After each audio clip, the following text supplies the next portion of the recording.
Lucas 8, del versículo 49 al versículo 54. Dice su palabra: en el nombre del Padre, del Hijo y del Espíritu Santo. Dice: estaba hablando aún cuando vino uno de casa del principal de la sinagoga a decirle: tu hija ha muerto, no molestes más al maestro. Oyéndolo Jesús le respondió: no temas, cree solamente y serás salva. Entrando en la casa no dejó entrar a nadie consigo, sino a Pedro, a Jacobo, a Juan y al padre y a la madre de la niña. Y lloraban todos y hacían lamentación por ella.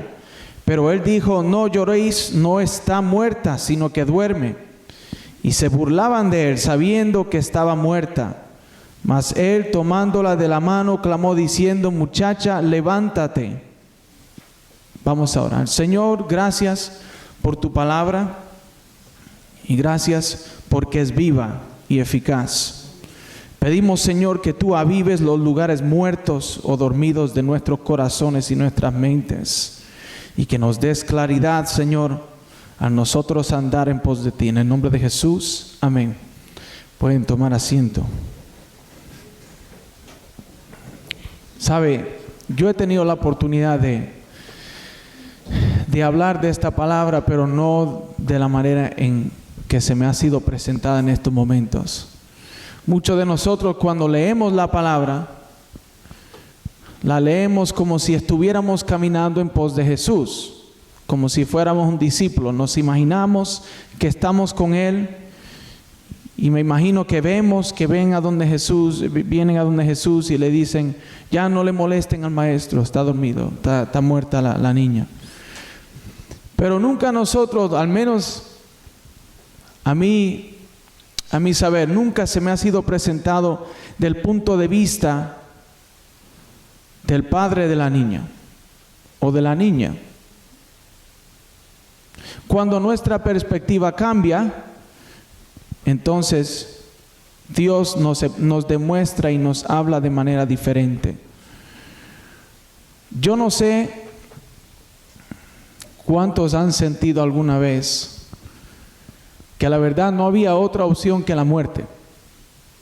No tienen que levantar la mano, no tienen que decirme nada, eso es algo personal. Pero yo sé que yo me he encontrado alguna vez en un sitio tan oscuro en mi vida que yo he dicho: aquí ya no hay nada más. Y aún así, como si fuera una propaganda, algún comercial, el Señor viene y dice: oh, espera, aún hay más. El Señor dice: no, yo no he terminado, no he acabado.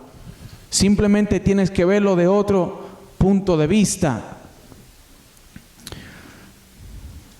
Si regresamos al versículo 49 y versículo 50, vemos que el Señor ya estaba haciendo camino hacia la niña, que hasta ese punto no había muerto todavía. El Señor estaba en camino hacia la niña, pero para los que han leído la porción anterior en su tiempo personal, saben que el Señor le sanó a una mujer que tenía un flujo de sangre. Lo que parecía para otros ser una interrupción, para el Señor era un momento de gloriarse. A eso yo les digo: el tiempo del Señor es perfecto. Y por más que nosotros oremos y pasen los meses y pasen los años y nosotros nos impacientemos, que nunca se nos olvide que cuando Dios crea que sea necesario dar ese milagro o contestar esa oración, es el tiempo perfecto. Muchas veces nosotros, en nuestra angustia, en nuestra impaciencia, o a veces en nuestra actitud de niños, nosotros decimos: Señor, quiero una respuesta y la quiero ahora. Y no nos damos cuenta de que nosotros no somos los que le decimos a Dios cómo es que van las cosas en la vida. Es Dios el que nos dice a nosotros cómo deberían ir las cosas, en qué dirección debería ir nuestra vida y nuestras decisiones. Entonces, cuando nosotros nos impacientemos, tenemos que recordar que la persona que está guiándonos es Dios y no nosotros. Entonces, hablaba con los jóvenes el viernes y yo les decía: cada vez que Jesús hacía una cosa, dentro del Nuevo Testamento, que vemos todas sus obras, Jesús la hacía de una manera que no era común.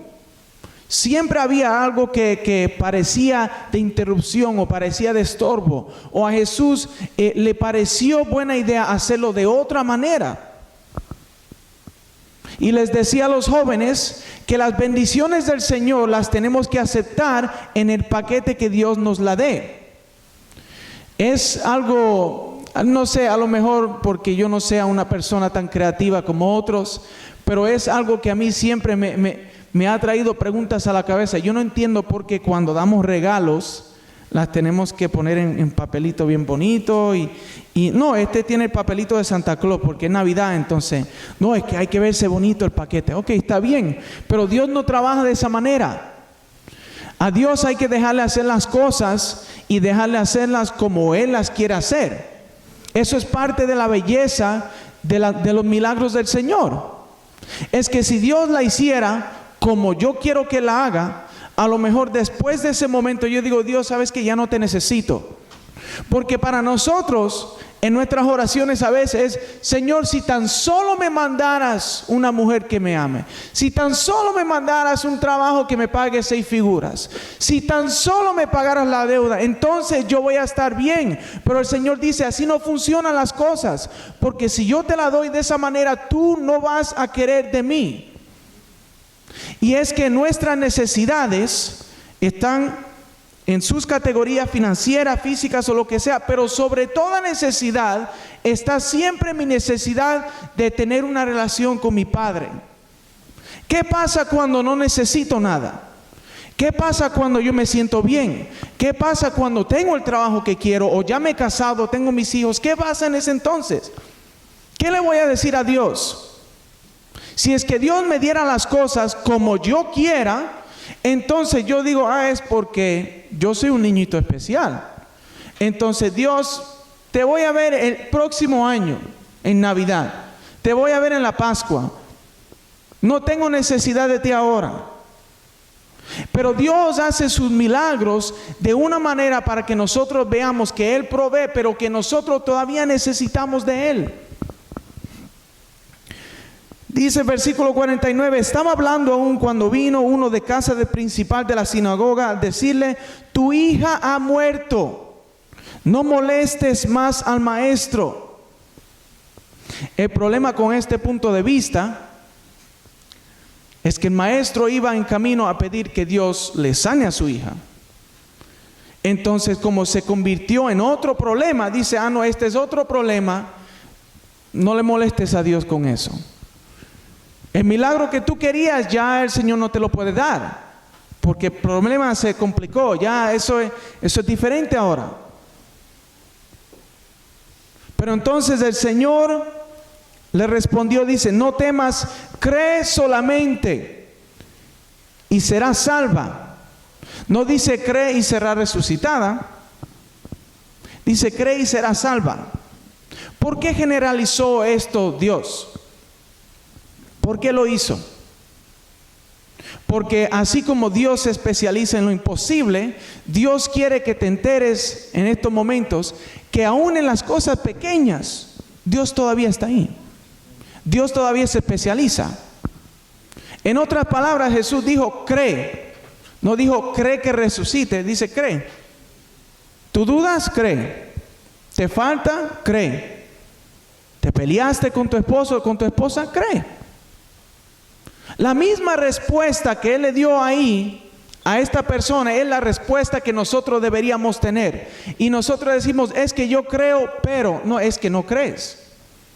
No has llegado a ese nivel de fe, de madurez para decir, yo creo y punto. Y ese es el problema con las oraciones que nosotros damos a veces. Es que nosotros oramos, Señor, yo creo que tú me vas a mandar el trabajo, pero yo quiero ese. Eso no es creer. Creer es decir, Señor, no sé cómo lo vas a hacer y no tengo ni siquiera palabras para expresarte, pero sé que lo vas a hacer. Yo vengo a decirte en estos momentos que no importa el problema que tú tengas, El Señor convierte tu problema en tu provisión. Dios no tiene áreas en donde Él diga, ¿sabes qué? Te doy la extensión 209, llámales a ellos y no sé si hablan español y a lo mejor la secretaria no está ahí, pero Dios no obra de esa manera. Pero lo que sí te digo, Dios no obra en los problemas que tú no le das. Si es que tú decides, yo creo en ti, pero Dios no tiene entrada a ese problema. ¿Cómo lo sé? Un ejemplo perfecto. Yo soy hombre y nosotros tenemos la mala costumbre, en general, a lo mejor hay excepciones aquí, de no querer ir al doctor. Eso es verdad. Algunas mujeres por ahí se están riendo ahora. Yo no soy la excepción a esa regla. Y especialmente con el dentista. No, gracias. No, para escuchar el chillido de la máquina en mi cabeza. No. Entonces, ¿qué pasa? Yo puedo estarme sintiendo lo peor de lo peor, pero si es que no le digo al doctor y el doctor no me examina y no le dejo al doctor decirme, tú estás mal, no te estás cuidando, entonces no puedo solucionar el problema. Pero si tú le das tu problema a Dios, Dios la convierte en provisión. Vemos también que Dios convierte tus fallas en un fundamento para que tú crezcas en fe, en sabiduría, en gracia. ¿Por qué digo esto? Porque para los ojos del hombre ya era demasiado tarde para que Jesús haga algo.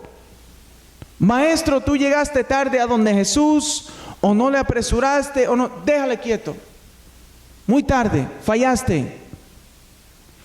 Pero Dios dice, mientras tú tengas vida, nunca es demasiado tarde para venir a donde mí, para que yo te restaure, para que yo te sane, para que yo te libere. No importa qué edad tengas ni en qué situación estés, mientras tú tengas vida, tú tienes una solución a tu problema. Y tú tienes y puedes decir en este día, yo convierto las fallas de mi pasado en el fundamento para yo tener fe en un Dios que hace lo imposible. No se preocupen, ¿me están mirando serio? Ya mismo termino. Y hay algo que yo noté y yo tuve que aprender muy personalmente y lo sigo aprendiendo, que es necesario para que Dios haga algo grande en nosotros. A veces hay que dejarle a Dios quieto. ¿Cómo digo eso? No le digo que deje de orar. No le digo que deje de ayunar, que deje de leer la Biblia, que deje de adorar. No digo eso. Sino que nosotros, como hijos de Dios, a veces metemos mano en donde no deberíamos tenerlos. No sabe los dolores de cabeza que yo paso con mi hija, porque cuando yo voy a la cocina a lavar los platos, ella abre todo gabinete que sea posible y saca todo lo que... Y hay cuchillos ahí adentro y hay tenedores ahí adentro, y yo le tengo que hablar firme, le tengo que decir, vete a donde tu mamá. Deja que yo haga mi trabajo. Nosotros como seres humanos por naturaleza complicamos las cosas que deberían ser simples. Entonces oramos y le pedimos a Dios y decimos que creemos y dice, pero Dios aquí no todavía, o mueve eso allá, no quiero que hagas eso. Pero si vamos al versículo 51, vemos que Jesús entrando a la casa dice, no dejó entrar a nadie consigo, sino a Pedro, a Jacobo, a Juan y al padre y a la madre de la niña. A veces hay que dejarle quieto al Señor. Puede ser que nuestra oración comience como una queja, pero termínela en gratitud. Señor, yo sé que tú vas a obrar. No sé cómo, pero gracias.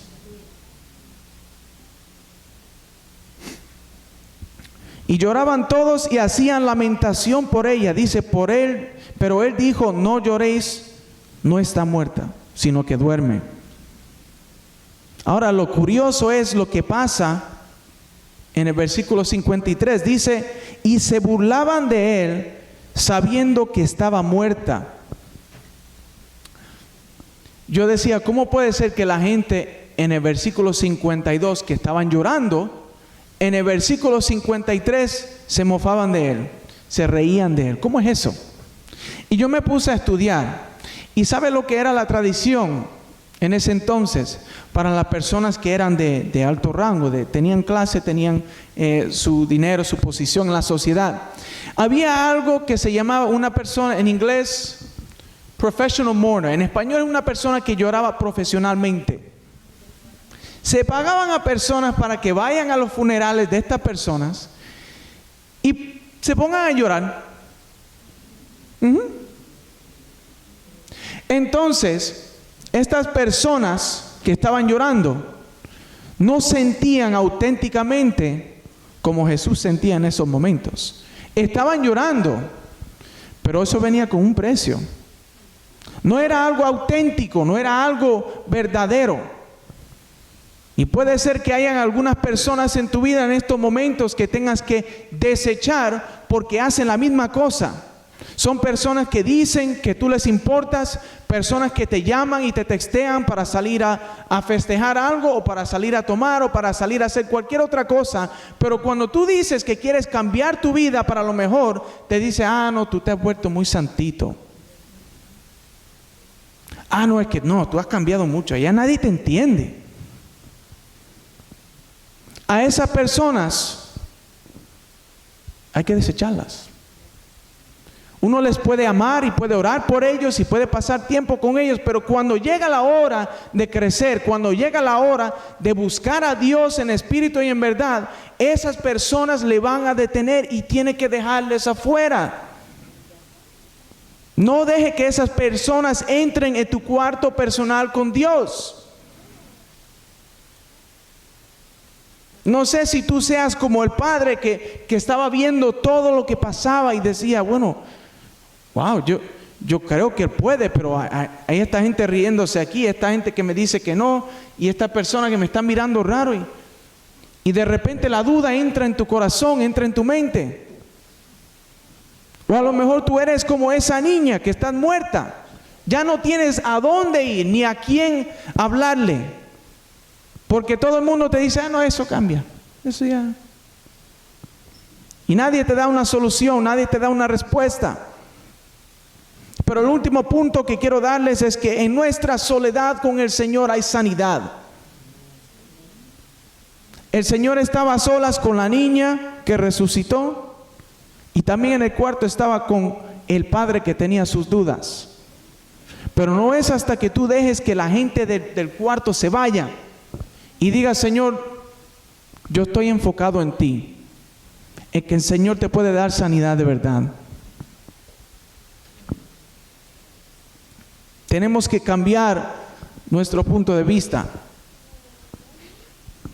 Si es que nosotros vemos las cosas como los discípulos o como las personas que le sigan a Jesús, hay veces en que nosotros vemos y no entendemos y le hacemos preguntas: Señor, pero ¿por qué así? Señor, pero ¿por qué esto? ¿Por qué lo otro? Si regresamos al versículo 1, Él ni siquiera dejó que todos los 12 discípulos entraran con Él. Él tenía ciertos discípulos que tenían cierta madurez y cierta cercanía para que estén con Él. Yo no quiero ser un espectador de lo que Dios está haciendo. Yo quiero ponerme en una posición en mi vida donde yo esté a solas con el Señor. Mi esposa no me cree, mis hijos no me entienden, los del trabajo dicen que yo soy un maniático, y los de la iglesia no saben ni a dónde voy. Pero yo quiero estar a solas con mi Dios, para que Dios haga lo que Él quiera. Sea sanidad, sea restauración de mi fe, sea lo que Él tenga que hacer en mi mente, en mi corazón, con mis emociones, con mis pensamientos, con mis hábitos. Yo tengo que estar a solas con Dios. Es bueno estar en presencia de nuestros hermanos y nuestras hermanas, pero ellos están creciendo por sí solos. Ellos no pueden crecer por mí. Ellos no pueden sanarse por mí.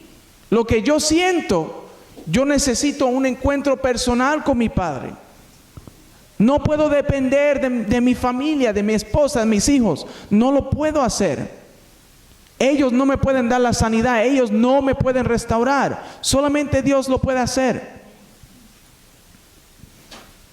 Yo le invito a que se ponga de pie en estos momentos. No sé si el pastor... Nosotros en estos momentos vamos a tener la Santa Cena, amén. Y como decimos cada vez que tenemos la Santa Cena, esto es algo sagrado. Esto es algo para lo cual deberíamos estar preparados. La Santa Cena era un momento también personal con el Señor. El Señor se había sentado con sus discípulos y no había nadie que estaba buscando sanidad. No había nadie que estaba buscando que le sanen a su hija ni nada de eso. Estaba Él solo con sus discípulos. Y el Señor les presentó la cena y les dijo: hagan esto en memoria de mí. Ahora yo te pregunto en estos momentos, ¿qué está impidiendo tu momento personal con el Señor? ¿Te falta perdonarle a alguien? ¿Te falta creerle a Dios sin tener alguna duda? ¿Te falta paz? Lo que sea que te falte, Dios te lo puede dar.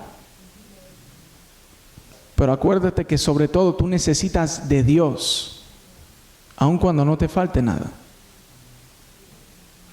Y necesitas de Dios solito.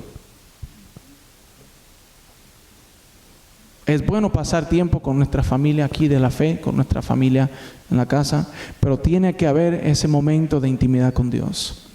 Tiene que haber ese momento en que tú dices: Señor, estamos tú y yo cara a cara, y yo quiero que tú hagas lo que tú quieras. Yo dejo atrás la amargura, dejo atrás el dolor, dejo atrás las cicatrices del pasado, dejo atrás mi duda, dejo atrás mis malos hábitos y me quedo completamente rendido ante Dios, sin que nadie pueda cambiar mi parecer, sin estar mirándole el reloj. Hace falta nuestro tiempo con el Señor. Amén. Vamos a orar.